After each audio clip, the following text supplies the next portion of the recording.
오늘 본문은 예수님의 첫 번째 표적입니다. 오늘 이물로 포도주를 만드신 이 사건을 기적이라고 말하지 않고 오늘 보면 11절에 보면 표적이라고 부르고 있습니다.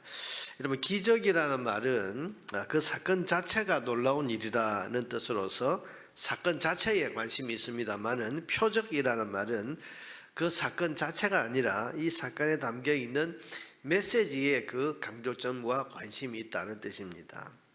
이를테면 여러분, 이 표적이라는 말은 사인이란 말인데, 야구 감독이 사인을 하는 것은 어떤 몸짓을 통해서 사인을 하면 그 행동 자체에 의미가 있는 것이 아니고 그 사인을 통해서 알리고 싶은 메시지가 있는 것 아닙니까? 그래서 예수님이 오늘 이 사건을 표적이라고 말하는 것은 예수님이 이만한 대단한 능력을 가졌다 이런 뜻이 아니고, 이 사건 자체보다 이 사건을 통해서 알리고 싶은 메시지가 있다 그런 뜻입니다.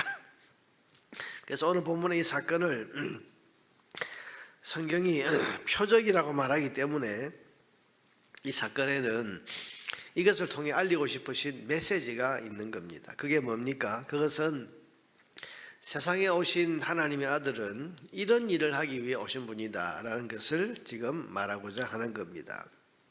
오늘 이 표적은 예수님이 어떤 분이라는 것을 알려줍니까? 첫째는 변화입니다.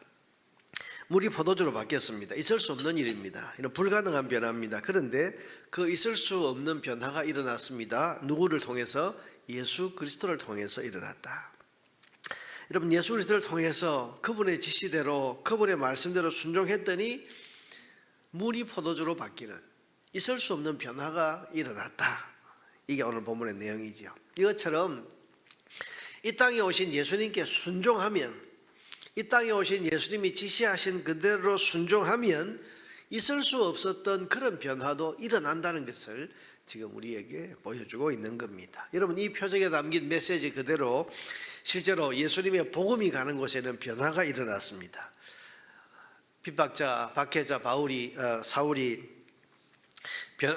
이방인의 사도 바울로 변화하는 그런 변화의 역사가 일어났고, 우리나라에서도 여러분, 초대교회 초기 이 교회의 평안도 신천의 깡패였던 김익두, 그가 목사, 부흥사, 김익두로 변하는 그런 어떤 변화, 복음이 가는 곳에는 변화가 일어났습니다. 여러분, 우리나라에도 140여 년 전에 복음이 처음 들어올 때, 그때 우리나라는 전 세계에서 가장 가난하고 가장 어둡고 가장 세상에서 힘겨운 그런 나라였습니다만은, 그러나 복음이 들어온 이후로 140여 년 동안 이 땅에는 놀라운 변화가 일어났어. 이 변화가 일어나. 이런 복음이 가는 곳에는 변화가 일어난 거. 물이 포도주로 변한다. 이것이 절대로, 그래서 우리가 1884년에 언더우드가 이 땅에 처음 왔을 때에 드렸던 기도가 지금도 남아서 회자되고 있지 않습니까? 하나님, 이 땅에는 아무것도 보이지 않습니다. 아무것도 보이지 않습니다. 그러나 이 땅이 주의 복음이 들어오면 이 땅이 변화되게 될 줄로 믿습니다. 그 기도를 드렸다고 그러는데, 여러분, 아무것도 보이지 않는 캄캄한 곳, 이게 정말 변하겠나? 이런 것이 정말 변화할 수 있을까 싶은 그런 것도 복음이 들어가면, 거기에 예수님의 말씀이 들어가고 예수 그리스도의 복음이 들어가서 거기서 사람들이 그 말씀대로 살기 시작하면 거기에는 물이 포도주로 바뀌는 것 같은 이런 변화가 일어났습니다. 이런 변화할 수 없다고 생각되는 것도 복음이 들어가게 되면 놀라운 변화가 일어나고, 절대로 변화할 수 없다고 해서 세상에 포기한 사람도 예수 그리스도를 만나면 그 삶이 변화됩니다. 예수님 안에는 참된 변화의 능력이 있기 때문입니다. 둘째로 이 표적이 가르쳐주는 것은 기쁨입니다. 여러분, 이스라엘의 이 포도주는 기쁨을 상징하죠. 포도주가 끝났다는 것은 기쁨이 끝났다는 의미로 받아들여졌습니다. 그런데 기쁨이 끊어진 이 신혼 가정의 포도주를 주님께서 다시 회복시켜 주십니다. 그것도 이전의 맛과 비교할 수 없는 훨씬 더 좋은 맛으로 만들어 주셨습니다. 이것은 예수님 안에서는 기쁨이 회복된다는 것을 지금 말씀하시는 것입니다. 여러분, 예수 믿고 일어나는 가장 큰 특징이 뭡니까? 얼굴 표정의 변화입니다. 얼굴에 미소가 흐르고 웃음이 떠나지 않습니다. 요한복음 7장 38절에 보면, 나를 믿는 자는 성경의 이름과 같이 그 배에서 생수의 강이 흘러나리라. 여러분 안에서부터, 이건 겉으로 꾸미는 웃음이 아니죠. 안에서부터 생수의 강이 흘러나오는 이런 은혜가 예수 그리스도를 믿는 사람들 안에 일어나기 때문에 얼굴에 변화가 있고 기쁨이 있으니까 여러분 그 감출 수 없는 그 웃음과 기쁨이 그 삶에 나타나게 되는 겁니다. 여러분 기쁨이 안에서부터 우러나오면 얼굴 표정이 변하고 웃음이 떠나지 않는 그런 삶을 살게 되는 겁니다. 아무리 힘든 가운데서도 예수 그리스도 안에서 주님과 동행하는 삶을 살면 거기에는 기쁨이 있습니다. 웃을 수 있습니다. 감사할 수 있습니다. 그래서 우리가 범사에 감사하라. 예수님 안에 살고 예수님과 동행하는 삶을 살면 범사에 감사하는 그런 삶이 되고, 그래서 그 안에서부터 우러나오는 기쁨과 감사 때문에 얼굴 표정이 달라지게 되는 것 아닙니까? 여러분 우리가 예수님을 믿는 사람으로서 그리스도인으로서 우리 이런 삶을 살아야 되지 않겠습니까? 이런 변화, 이런 기쁨을 누리면서 살아야 되지 않겠습니까? 오늘 예수님께서는 이 땅에 오신 첫 번째 표적으로서 나는 이 땅에 변화를 주러 왔다.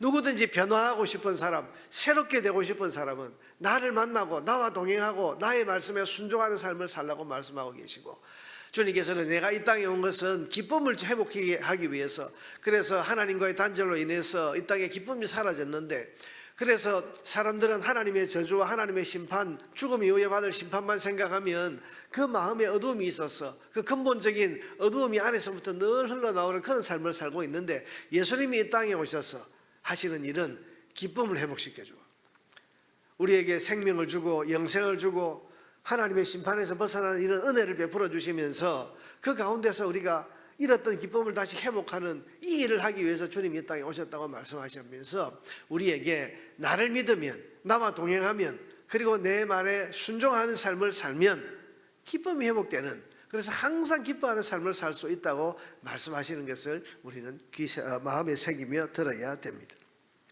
사랑하는 여러분, 이런 변화와 기쁨을 우리가 예수 믿으면서 날마다 누리며 살아야 되지 않겠습니까? 예수 믿고 삶이 날마다 변화되어 가야 되지 않겠습니까? 어제보다 오늘이 더 낫고 오늘보다 내일이 더 나은, 여러분 점점 변화되어 가는 그런 삶을 우리가 살아가야 되지 않겠습니까?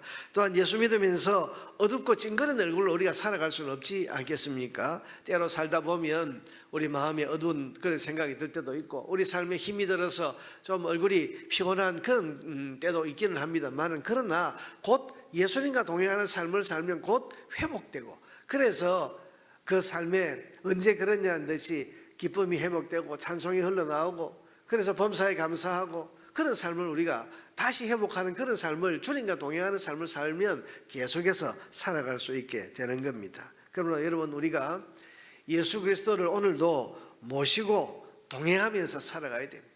오늘 하루를 살면서 나 혼자 살지 말고, 나 혼자 있는 것처럼 그렇게 살지 말고 주님과 동행하는 삶, 변화와 기쁨을 회복시켜 주시는 주님의 손을 붙들고 주님과 함께 동행하는, 그래서 초막이나 궁궐이나 내 주 예수 모신 곳이 그 어디나 하늘나라. 여러분 천국이 우리가 죽어서 가는 그 천국만이 천국이 아니라 이 땅에서 주님과 함께 동행하는 것이, 이게 주님이 나를 다스려 주시는 천국의 삶을 이미 사는 것이라고 성경은 우리에게 말씀하시는데, 우리가 주님과 동행하는 삶을 오늘도 살아야 됩니다. 오늘 여러분 우리가 새벽에 기도하고 하루의 삶을 출발하면서 오늘 주님과 동행하는 삶을 살기, 우리가 여러 가지 복잡한 문제나 어려운 일들 또 바쁜 일들 여기에 사로잡혀 살다 보면 지금 주님을 잊어버리고 살 때가 종종 있습니다. 그럴 때 우리는 기쁨이 금방 또 우리에게서 사라지고 세상 사람과 별 다를 바 없는 그런 삶을 사는 것을 우리 스스로 깨닫게 됩니다.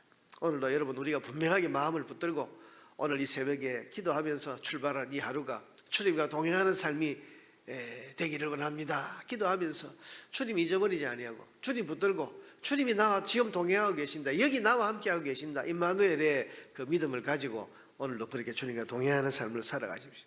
주님이 무슨 말씀을 하시든지 그대로 순종할 때에 물이 포도주로 변하는 역사가 일어난 것처럼 오늘도 말씀 따라 살아가기를 노력하십시오. 내 생각대로, 내 고집대로, 내 감정대로 살지 말고 말씀대로 오늘도 살자. 그래서 주님의 말씀이 뭐라고 하시는가? 말씀이 뭐라고 하시는가? 이 물을, 지금 포도주가 떨어졌는데 이 항아리에 물을 가득 채우라. 이게 오늘 이 문제와 아무 상관없는 것처럼 보이지만, 그러나 무슨 말씀을 하시든지 그대로 순종하라. 그대로 이 하인들이 순종했더니 그 아무 상관없어 보이는, 관련 없어 보이는 그 물이 이 신혼 가정의 진짜 문제였던 이 포도주가 떨어진 문제를 해결하는 이런 놀라운 능력과 해답이 되었던 것처럼 오늘도 우리가 주의 말씀대로 내 생각에 사로잡혀 살지 말고 말씀에 순종하는 삶을 살면 물이 포도주로 바뀐다고 하는 믿음을 가지고 오늘도 말씀대로 살자.